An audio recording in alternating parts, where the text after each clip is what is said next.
My siblings and cousins mocked my job at family dinner until my grandfather shut them all down. So, last weekend we had this massive family dinner. Everyone was there, my siblings, cousins, aunts, uncles, and of course my grandparents. It was one of those loud evenings where people are talking over each other, sharing food, laughing, and catching up. At first, everything was fine. We were joking around, talking about random stuff, and then the conversation shifted to careers. My oldest cousin started bragging about her new corporate promotion. Another cousin started talking about how he was about to close on his first apartment. And then my younger brother, out of nowhere, smirked and said, "Well, at least none of us are stuck working 2 jobs like Opie just to survive."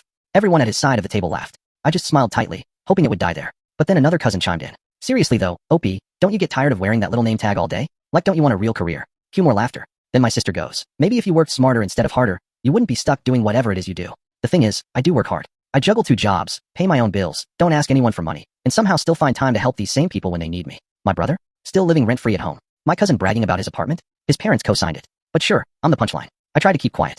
I figured it wasn't worth an argument, and honestly, I didn't want to ruin dinner for everyone else. But they just kept going. "Hey Opie," my cousin smirked. "How's it feel being the charity case of the family? Do you ever think about quitting and I don't know getting a real job?" Another added. Even my siblings were chuckling like it was the funniest thing in the world. I was about to excuse myself from the table when it happened.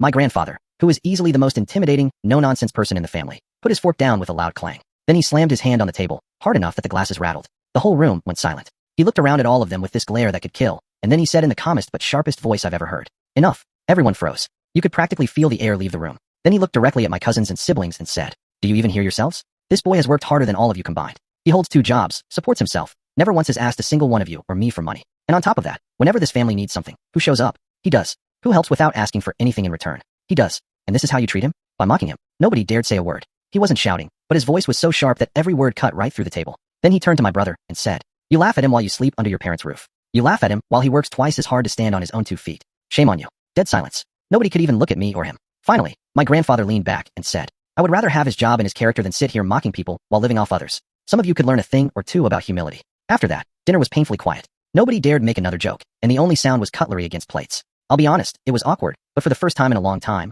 I actually felt seen. And the best part? Later that night, my grandmother hugged me and whispered, "He's right, you know. We're proud of you." That meant more than anything.